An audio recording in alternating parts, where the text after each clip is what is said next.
สปอยซีรีส์ Freak X Cop คุณชายสายสืบซีซั่น2ตอนที่6โดยความที่รถของพระเอกแพงและแรงกว่าในที่สุดเขาก็สามารถขับไปขวางทางชงชิกและเข้าจับกุมในข้อหาจัดการพนักงานสาวทำเอาชงชิกได้แต่งงว่านี่มันเกิดอะไรขึ้นรีบถามพระเอกว่าทำไมทำกับเขาแบบนี้พระเอกก็ไม่สนบอกแล้วจะหนีตำรวจทำไมล่ะอีกด้านหนึ่งทีมรองสารวัตรพักและจ่าที่ไปห้อง701พร้อมทีมตรวจสอบก็พบเข้ากับรอยคราบมากมายที่ถูกล้างออกไปแล้ว ในตอนนั้นเองรองสารวัตรพักเห็นอาหารบนโต๊ะก็สงสัยขึ้นมาว่ารูมเซอร์วิสที่นี่ใช้มีดแบบไหนเสิร์ฟอาหารให้ลูกค้า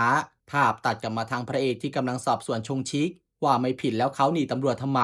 ชงชิกก็บอกเขาแค่ขับกลับบ้านเฉยๆไม่ได้หนีซะหน่อยรถเขามันแรงนางเอกจึงถามบางว่าหลังจากพนักงานสาวออกจากห้องไปเขาทำอะไรต่อทำเอาชงชิกเบื่อจะตอบคำถามสุดๆแต่ก็ยอมตอบว่าเขาที่อกหักร้องไห้กินดื่มจนเมา แล้วพอเครื่องดื่มในห้องหมดก็เดินออกจากห้องไปดื่มต่อที่บาร์ของโรงแรมถึงเวลาประมาณ4 ทุ่มในตอนนั้นเองรองสารวัตรพักก็ส่งรูปมีดสเต็กของทางโรงแรมมาให้นางเอกดูซึ่งมีขนาดที่บางและมีรอยบากตามที่ปรากฏอยู่บนตัวของพนักงานสาวเห็นแบบนั้นพระเอกจึงเริ่มพูดข้อสันนิษฐานขึ้นว่าหลังสาวไม่รับรักชงชิกที่โกรธจัดได้เรียกพนักงานสาวกลับมาหาอีกครั้งแล้วใช้ที่หั่นสเต็กจัดการเธอทิ้งเลนซะชงชิกที่ได้ยินแบบนั้นพูดขัดขึ้นทันทีว่านี่กำลังพูดบ้าอะไรกันอยู่ นางเอกก็ให้ดูหลักฐานเพิ่มเติมว่าพบร่องรอยการล้างออกภายในห้อง701ห้องที่ชงชิกพักคนเดียวถึง2สัปดาห์ที่สำคัญมีดหั่นสเต็กหายไปจากห้องทำเอาชงชิกที่รู้แล้วว่าพนักงานสาวเสียในห้องที่เขานอนก็ตกใจซะจนถึงกับเป็นลมต่อหน้าตำรวจทั้งสองที่กำลังสืบสวนเขาอยู่ไม่นานรองสารวัตรพักก็ไปสอบถามบาร์เทนเดอร์แล้วโทรมารายงานนางเอกเพิ่มเติมว่าชงชิกลงมาดื่มที่บาร์เวลาประมาณ2 ทุ่ม 20 นาที นางเอกจึงสั่งให้ทีมแยกกันไปดูภาพกล้องวงจรปิดเช็คทุกคนที่เข้าออกโรงแรมหรือขึ้นลงลิฟต์ชั้น7ในเวลาตอนเกิดเหตุซึ่งพระเอกก็อาสารับประกันกับหัวหน้าตำรวจว่าหากทายาทแชโบะชงชิกไม่ผิดเขาจะไปคุยกับพ่อของชงชิกให้เขาสนิทกันไม่ต้องกลัวจะเป็นข่าวใหญ่วันต่อมาลุงพ่อบ้านที่มาฟังผลตรวจก็พบว่าเขานั้นเป็นเนื้องอกที่ท้องแต่หมอก็บอกว่ายังดีที่ยังไม่ลุกลามไปมากสามารถรักษาได้โดยการผ่าตัดทำเอาลุงพ่อบ้านที่ได้ฟังแบบนั้นแอบกลัว แต่ก็โทรบอกพระเอกว่าเขานั้นไม่เป็นอะไรเพราะไม่อยากให้พระเอกเป็นห่วงและกำชับให้อีกฝ่ายไปหาหมอตามตกลงด้วยค่ำคืนนั้นผลนิติเวชจากการค้นมือถือของพนักงานสาวก็ออกมาเรียบร้อยทีมเลยได้รู้ว่าพนักงานสาวเป็นคนเรียกให้ประธานโรงแรมไปพบในห้อง709ทั้งยังมีประวัติโทรคุยกันหลายครั้งและประธานโรงแรมยังโอนเงินให้เธอ100 ล้าน2 ครั้งด้วยในตอนนั้นเองจ่าก็เข้ามารายงานอย่างแตกตื่นว่าประธานโรงแรมเพิ่งขึ้นเครื่องบินไปฮานอยเมื่อกี้ นางเอกจึงสั่งให้ติดต่อสนามบินฮานอยในทันทีก่อนจะหันไปถามพระเอกว่าเขามีเครื่องบินส่วนตัวใช่ไหมเธอเคยเห็นในข่าวแน่นอนว่าพระเอกมีแถมยังรับประกันอีกว่าไปถึงก่อนเครื่องบินที่ประธานโรงแรมนั่งอย่างแน่นอนทีมจึงรีบไปสนามบินพร้อมๆกับเหล่านักบินที่ได้วิ่งมาประจำการเช่นเดียวกันหลังจากนั้นไม่นานพอเครื่องบินที่ประธานโรงแรมนั่งลงจอดก็ได้มีเสียงไซเรนดังขึ้นที่ทางออกพร้อมกับเสียงของพระเอกที่ประกาศออกลำโพง ตามหาตัวประธานโรงแรมทำเอาเขาหมดทางหนี สุดท้ายจึงถูกนำตัวกลับมาสอบสวนที่เกาหลีอีกครั้ง โดยนางเอกเป็นคนเริ่มถามก่อนว่าประธานโรงแรมไปเจอพนักงานสาวที่ห้อง709ตอน1 ทุ่ม 50ในวันเกิดเหตุใช่หรือเปล่า ประธานก็ยอมรับว่าใช่ เขาตั้งใจไปคุยกับเธอเพราะว่าภรรยาไปทำร้ายเธอเมื่อไม่กี่วันก่อนหน้านี้ จึงตั้งใจจะชดใช้โดยการให้พนักงานสาวไปเป็นผู้จัดการที่โรงแรมใหม่ ในตอนนั้นเองก็ได้ยินเสียงภรรยาและลูกสาวกดกิ่งได้ตามหาตามห้อง เขาเลยรีบออกไปก่อนและสั่งให้เธอค่อยตามออกมา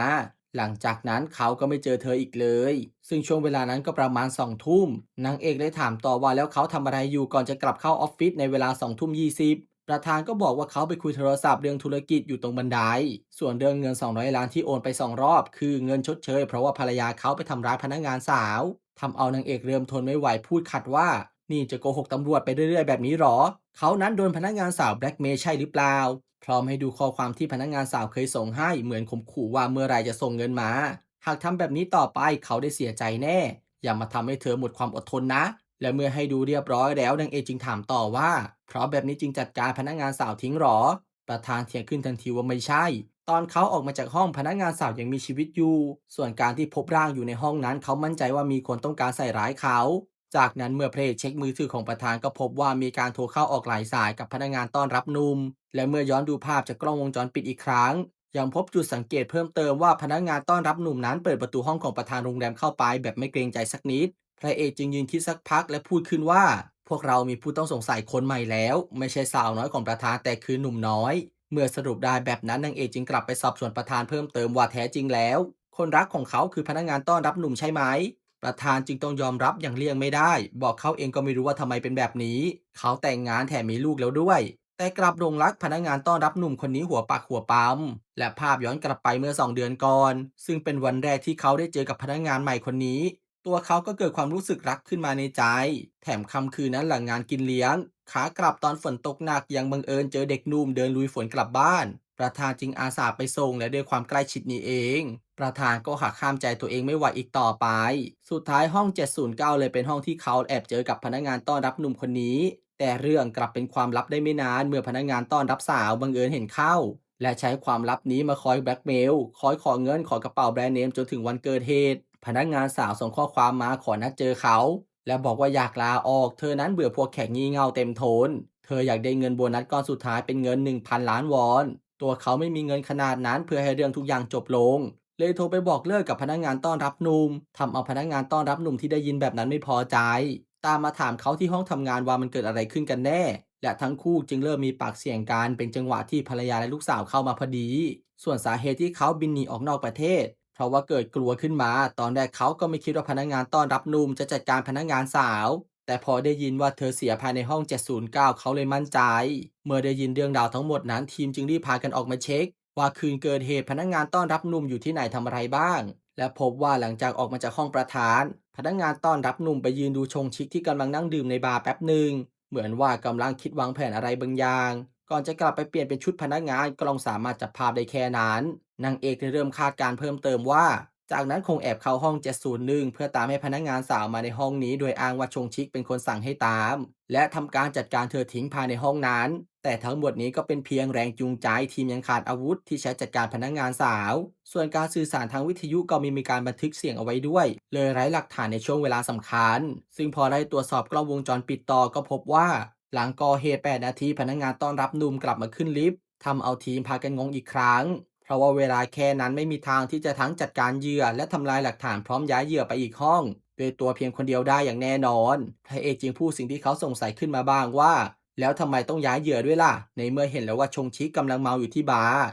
และจุดประสงค์ที่เรียกพนักงานสาวไปที่ห้อง701ก็เพื่อโยนความผิดให้ชงชิกแต่แรกนางเอกเลยพูดเสริมบางว่าจุดสำคัญคือนี่ไม่ใช่การลงมือแบบวางแผนเอาไว้ล่วงหน้า แบบนี้แล้วจะมีผู้สมรู้ร่วมคิดได้ยังไงใครเป็นคนย้ายร่างและทำความสะอาดพื้นที่ให้กันแน่ พอคิดไปคิดมานางเอกที่คิดบางอย่างออกเลยพูดให้ทีมฟังว่าคนนั้นต้องเป็นคนที่รู้ว่ากล้องจุดไหนเสียและสามารถไปไหนมาไหนได้แบบที่คนอื่นไม่สนใจสามารถย้ายร่างของเหยื่อได้โดยไม่มีคนสงสัยที่สำคัญเข้าได้ทุกห้องแล้วยังสามารถทำความสะอาดได้ในทันทีซึ่งนั่นก็คือพนักงานทำความสะอาดคิดได้แบบนั้นเธอจึงชวนพระเอกไปที่โรงแรมอีกครั้งเพื่อระบุตัวพนักงานทำความสะอาดต้องสงสัย ทำเอาพระเอกแทบไม่อยากเชื่อว่าแก๊งแม่บ้านซื่อๆจะแอบช่วยเหลือคนร้ายยังดีที่เขามั่นใจว่าหนึ่งในแม่บ้านเชื่อใจได้พอไปถึงโรงแรมจึงไปหาแม่บ้านคนนั้นถามว่าช่วงนี้มีแม่บ้านคนไหนทำตัวน่าสงสัยบ้างหรือเปล่าแม่บ้านคนนั้นคิดสักพักเธอนั้นก็ต้องตกใจรีบแจ้งพระเอกว่าวันเกิดเหตุเธอเห็นแม่บ้านคนหนึ่งทำความสะอาดรถเข็นอยู่ในที่มืดๆอ้างว่าทำกาแฟหกทรายพอทีมนำชื่อไปตรวจสอบดูจึงพบความจริงที่น่าตกใจว่าแม่บ้านคนนั้นคือแม่ของพนักงานต้อนรับหนุ่มและภาพย้อนกลับไปในเหตุการณ์วันเกิดเหตุแม่ที่บังเอิญทำความสะอาดอยู่แถวนั้นเห็นลูกชายเดินออกมาจากห้อง709เธอเลยไปดูว่ามันเกิดอะไรขึ้นกันแน่จนพบร่างของพนักงานสาวอยู่ภายในแม่ที่ไม่อยากให้ลูกชายติดคุกจึงพยายามตั้งสติรีบทำความสะอาดบริเวณนั้นและย้ายร่างของหญิงสาวไปไว้ที่ห้อง701เพราะรู้มาว่าห้องนั้นไม่มีคนเข้าพักมานาน2 เดือนแล้ว กลับมาที่ปัจจุบันนางเอกที่มั่นใจแล้วก็สั่งให้จับแม่บ้านในทันทีแต่พระเอกที่เข้าใจหัวอกก็ห้ามเอาไว้และขอเวลาคุยกับแม่บ้านคนนั้นก่อนสักพักพระเอกจึงนำเครื่องดื่มไปฝากแม่บ้านที่นั่งเศร้าอยู่ตามลำพังในห้องพักโดยมีรองสารวัตรพักและจ่าเฉวรนั่งคุมเชิงสังเกตการพนักงานต้อนรับหนุ่มอยู่ด้านนอกพระเอกเริ่มโดยการถามไถ่ว่าแม่บ้านทำงานเหนื่อยไหมและเป็นฝ่ายเล่าเรื่องตัวเองให้ฟังก่อนว่าเขาเสียแม่ไปตั้งแต่ยังเด็กโตมาจึงทำตัวไม่ดีและทำเรื่องโง่ๆไปเยอะแต่ไม่ว่าเขาจะทำผิดแค่ไหน แม่ก็จะยังอยู่ข้างเขาใช่หรือเปล่าแม่บ้านยิ้มตอบทันทีว่าแน่นอนสำหรับแม่แล้วลูกก็เป็นเด็กตลอดไปนั่นแหละแม่ทำทุกอย่างให้ลูกได้อยู่แล้วพระเอกเลยบอกว่าใช่แต่หากเขาก่ออาชญากรรมที่เกินกว่าจะให้อภัยล่ะแล้วถ้าแม่ยังต้องโดนลงโทษแทนเพราะว่าพยายามปกป้องเขาแบบนั้นเขาคงไม่มีวันให้อภัยตัวเองแน่เลยเพราะงั้นบอกเขามาเถอะว่าวันนั้นมันเกิดอะไรขึ้นกันแน่ ได้ยินแบบนั้นแม่บ้านที่รู้ตัวแล้วก็กลั้นน้ำตาตอบว่าเธอเป็นคนจัดการพนักงานสาวเองพระเอกเลยรีบเตือนสติเธอบอกทำแบบนี้ไม่ใช่การช่วยลูกชายเลยนะช่วยคิดก่อนตอบอีกทีเถอะแต่แม่บ้านก็ยังยืนคำเดิมว่าเธอเป็นคนร้ายนางเอกเลยจำใจจับเธอในข้อหาจัดการพนักงานสาวเดินคุมตัวผ่านแผนกต้อนรับพ่อแม่เห็นลูกชายจึงพยายามสายหัวเป็นการบอกลูกชายว่าอย่ายอมรับนะแต่ลูกชายทนเห็นแม่ถูกจับแทนตัวเองไม่ได้สุดท้ายพนักงานต้อนรับหนุ่มเลยวิ่งไปหยิบอาวุธและชุดที่ใส่ก่อเหตุ มายอมรับกับทีมตำรวจว่าเขาเป็นคนลงมือเองก่อนที่จะร้องไห้ขอโทษแม่เวลาต่อมาในห้องสอบสวนพนักงานต้อนรับหนุ่มสารภาพว่าเขาได้เรียกพนักงานต้อนรับสาวมาที่ห้อง701แล้วขอร้องให้เลิกแบล็กเมลความรักของเขากับประธานสักทีแต่อีกฝ่ายนั้นก็ไม่ยอมหยุดเขาจึงโมโหสุดขีดเลยจัดการเธอทิ้งจากนั้นกลับได้ยินว่าพบร่างในห้อง709ซะงั้น ตอนแรกเขาคิดว่าประธานโรงแรมช่วยปกปิดให้ เขาไม่รู้เลยว่าแม่เป็นคนช่วย แม่นั้นทำที่โรงแรมแห่งนี้มานานส่วนเขาเพิ่งมาทำจึงไม่อยากให้ใครรู้เรื่องการเป็นแม่ลูกเพื่อไม่ให้คนอื่นว่าเป็นเด็กเส้นพูดจบก็ร้องไห้บอกตั้งแต่เลิกกับพ่อแม่ก็มีเพียงเขา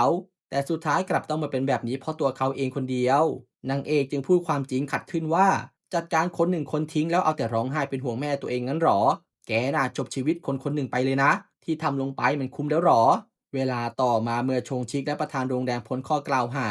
พอเห็นว่าภรรยาและลูกสาวเข้ามาประธานโรงแรมจึงยอมรับตรงๆว่าคนที่เขารักคือพนักงานต้อนรับหนุ่มและเดินไปกอดชายหนุ่มที่ยอมทำเพื่อเขาขนาดนั้นต่อหน้าทุกคนเล่นซับภรรยาที่เห็นแบบนั้นแทบเป็นลมส่วนชงชิกที่คิดมาตลอดว่าพนักงานต้อนรับสาวผู้เป็นรักแรกพบของเขาเป็นคนดีพอรู้ว่าเธอคนนั้นคือโจรแบล็กเมลก็ตกใจซะจนเป็นลมอีกครั้ง เมื่อคดีนี้ได้จบลงพระเอกได้ชวนทีมไปดื่มฉลองด้วยกันแต่นางเอกกลับบอกว่าเธอมีนัดแล้วก่อนจะขอแยกตัวออกไปพระเอกที่งุนหงิดเลยไปลงที่รองสารวัตรพักล้อเขาไม่หยุดที่แอบคบกับหมอยุนในตอนนั้นเองจู่ๆหมอยุนก็เดินเข้ามาภายในร้านพูดขึ้นอย่างน่ากลัวว่าเธอคบกับรองสารวัตรพักจริงแล้วมันน่าล้อตรงไหนไม่ทราบอย่าให้เธอเห็นอีกว่าล้อแฟนเธออีกนะรู้ใช่ไหมว่าเธอทำงานอะไร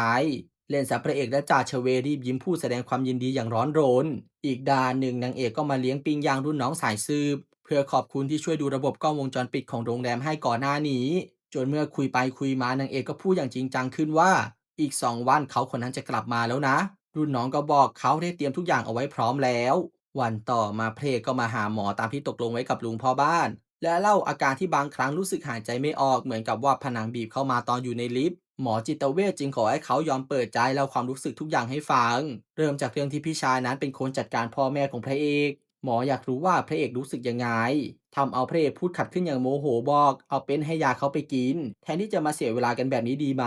ซึ่งหมอนั้นก็เข้าใจบอกเขาจะให้ยาไปนะ และหากพร้อมเมื่อไหร่ค่อยคุยกัน วันต่อมานะงานนิทรรศการประติมากรรมชื่อดังของยูซองวอนซึ่งได้จัดขึ้นในเกาหลีรอบ4ปี นางเอกก็ไปร่วมงานนี้ด้วยก่อนจะยืนจ้องยูซองวอนอย่างไม่ละสายตาผู้ที่เธอคิดว่าเขาคนนี้คือคนร้ายเช่นเดียวกับอีกฝ่ายที่พอเห็นเธอแล้วก็จ้องมองกลับอย่างไม่ละสายตาเช่นเดียวกัน